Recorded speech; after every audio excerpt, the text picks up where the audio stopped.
Hello and welcome to WebChart MD. Today we're going to cover an overview of your online account. So we're going to go ahead and log in. Once we're logged into the portal here, one of the first things I want you to notice is that in your main screen you're going to have column headers.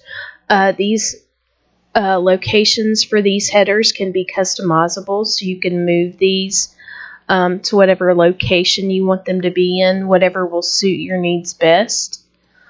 And you can also hide or show those columns by coming over to the little hamburger menu at the top left. If you click that, you're going to see a list, and you can specify which columns you want to show. The headers in orange are being shown, while the headers shown in blue are hidden.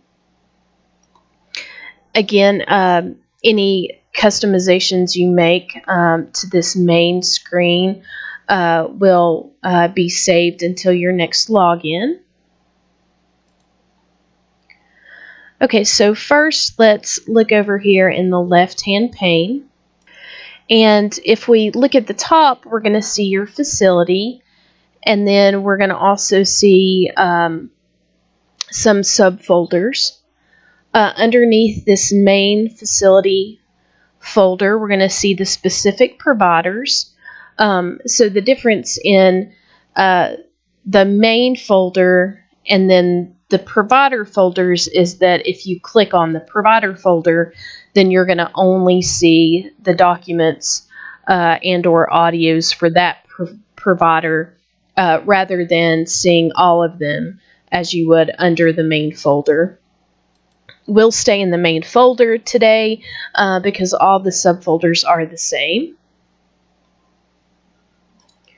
Okay, so let's go over those subfolders quickly. So under the main folder, whether it's the Hamilton Radiology or your facility or the specific provider, you're going to have a number of subfolders. So first, you may or may not have notes. This is a setting given to you by the transcription company. So notes are a place where you can drag and drop patient schedules or notes that you want the transcription company to see, or that you want to keep for future reference. The way you use this is you drag and drop a document onto the main window here. One second, and I'll show you how to do that. Okay, so I have a blank document here, and the way to upload a document, you simply just drag that document over to this main folder and drop it. It's going to ask you which dictator and the effective date and any comments you want to put on that. So let me go ahead and upload this for us. You have a variety of note types, so I'm just going to say it's an information document, and then an effective date.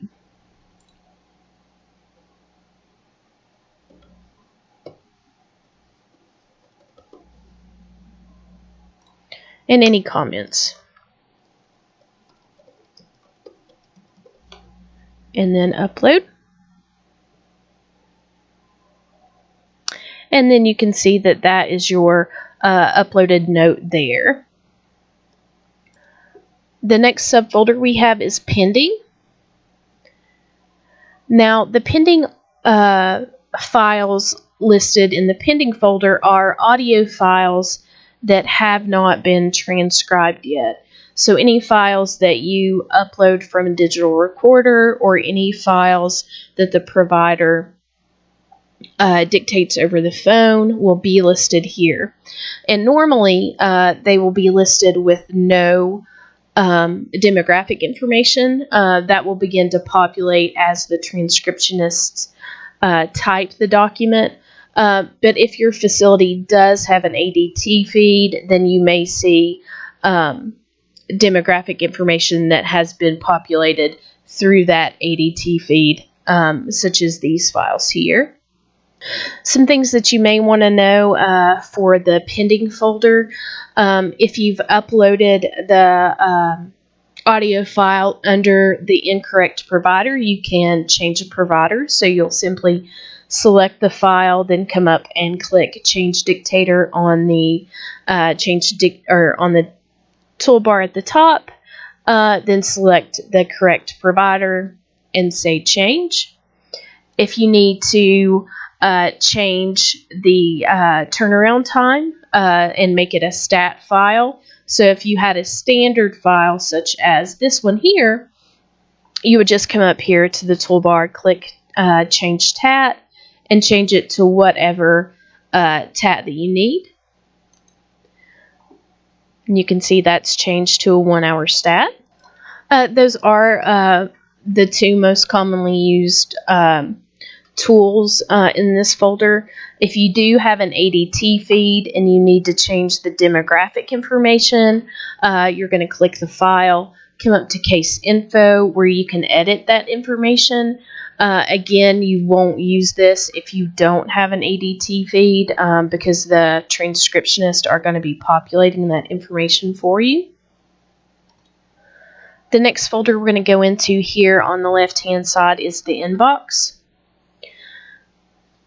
So the inbox is the folder where the transcriptions are going to populate after they've been submitted back, completed from the transcriptionists.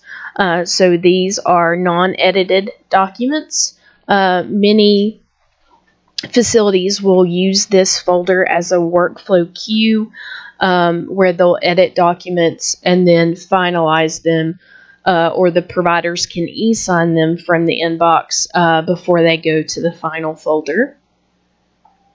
A few things about this folder. To open documents, you simply click the row or rows by using your Shift key or Control key. So Shift, you're just going to click the top row and then hold your Shift key down and click the bottom row to select a batch.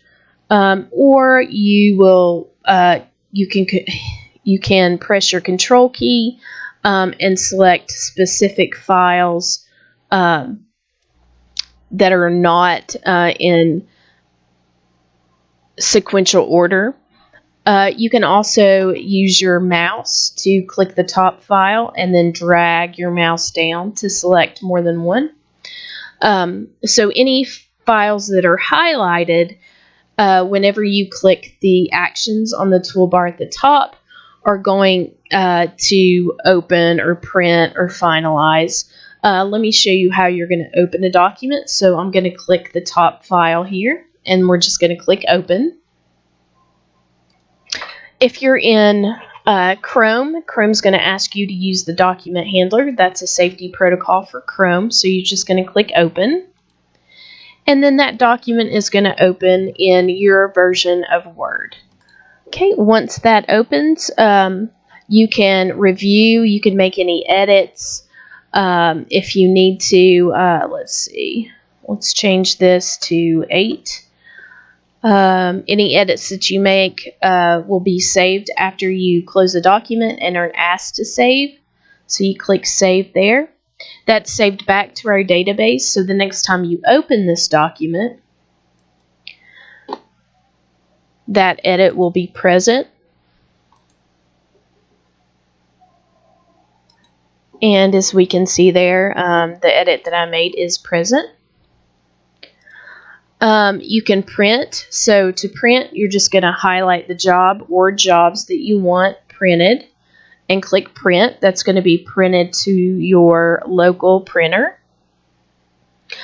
Change Dictator is available in this folder. So if the transcriptionists have sent these back under the wrong provider, you can change the provider. You can also change the demographics on a document. So if you highlight this row and come up to case info, you'll be able to make any edits on that demographic information. So let's say this patient's name was just Frank. We can edit that. You can click Update Case, which is just going to update the information, the demographic information listed in this main screen, or you can update Case and Document, which is going to update the inside of the document as well. So let's go ahead and update the Case and Document. And as we can see there, the demographic information has updated. So I'm going to go ahead and open this document so I can show you that that edit is in the document.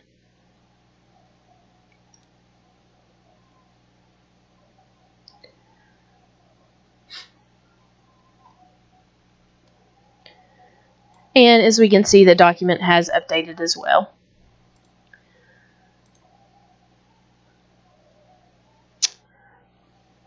If you do have a reject button, you can. That's a permission that's also enabled by the transcription company. So if a transcription needs to be sent back to them, then you can reject that back to the transcription company. You can also fax documents from the portal, either by searching for an already established address book entry, or by entering a new one manually.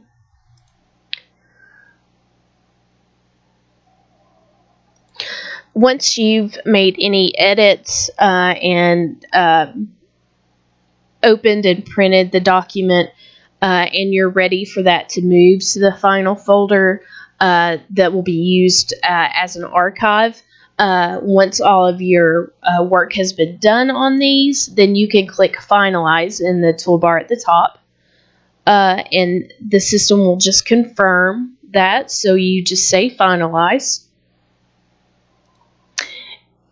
and then that file has moved to the final folder. We'll look at the final folder here in just 1 second. Your providers will also have an e-sign button next to the Finalize button, which will allow them to put an electronic signature on the bottom of the document, but it's also going to move the file to the final folder as well. A few other things that I want to point out in the inbox.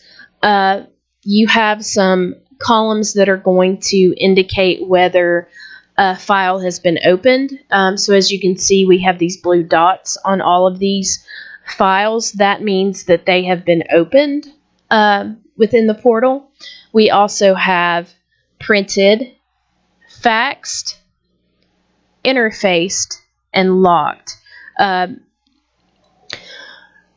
locked column is going to be handy to see if other users are in your documents. So if we open a file here, okay, so I have this file open and we can see that the lock icon is displayed, showing that I am in that document. Once you close the document,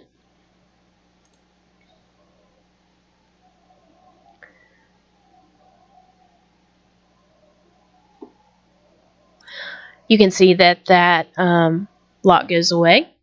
Another column to be aware of is this actions column here at the far right. There are a few icons in this column that are helpful. So there's a speaker icon that's going to allow you to play the audio file.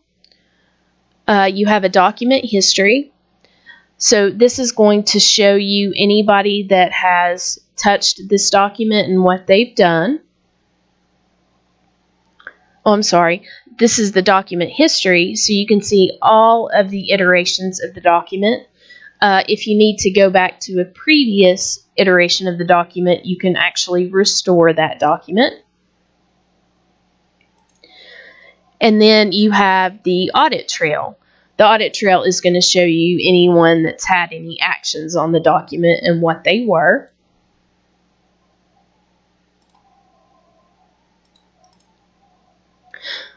Okay, so now let's take a look at the rejected folder here on the left-hand side. So the rejected folder is your next subfolder if you have access to that folder.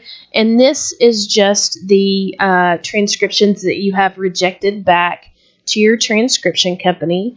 As a note, you may want to check with your transcription company to ensure that they do review the rejected and submit it back. They may not use that folder. The next folder is the final folder. So the final folder is used as an archive.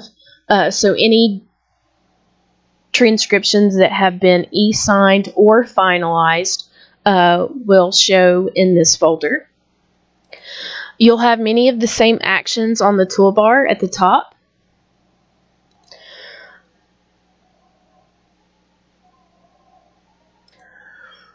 The only additional column that you're going to have in this folder is e-signed. So if your providers do e-sign documents, you'll see little gold locks such as this one. If they've not been e-signed, they'll be blank. Or if they're pending e-sign, they'll have this little clock icon. You do also have the ability to search in the inbox and final folder. I'll show you how to use that here in this folder. So you'll want to click search on the toolbar at the top and then just enter the criteria that you want to use. So I've entered John Adams here, and I have the options to either search the past year or search all.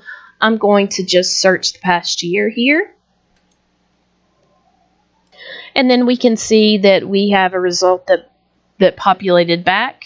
It's going to show you results that meet the criteria. So if you just put a few initials in the first and last name, you'll receive more results, of course. But once you have your results, you can click on the document. You can open it, print it, make any adjustments. Let's just open it. And we see that I was able to open that document. It's a test document, so it's currently blank. A few other things that we can go over in this view. If we look here to the top left, we see where we can pin the sidebar if we'd like. We also have, next we have the refresh data button. I'm going to close this here. We also have a show totals icon, which is going to give you the total in that folder. We have a group data, which is going to allow you to group the information in a variety of ways. So if you want to group it by the provider or by the DID. You also have filter. So if you want to filter down your information to find a name or a document, that can be very handy.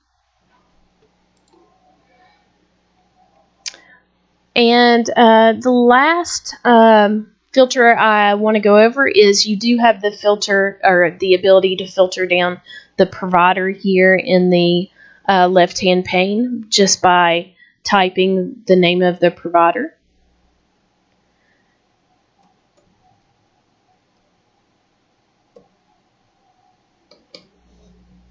So if you have a very long list of providers, you can filter your providers down that way. And I believe that covers everything in the folders view for the portal. Again, let me go over the folders quickly. So your subfolders are notes. This is where you can upload specific notes or just information on your side that isn't a transcription but would be handy for you and your staff. The inbox, those are audio files that have not been transcribed yet. The inbox is where the completed transcriptions populate. but they have not been finalized or e-signed yet. Most of the time, the editing and printing or faxing will be done in the inbox before the document is finalized. Once the document is finalized or e-signed, they go to the final folder, which in most cases is used as an archive. And then we also have the rejected folder, which is used by some transcription companies if they need to redo a document for the facilities. Yep, and after your session, after you're ready to end your session with WebChart, you just click Log Out at the top right-hand corner, and you're back to your login screen. If you have any questions or need to contact us, just feel free to give us a call at 1-877-386-6677 option 2 or via email at support@webchartmd.com. Thank you.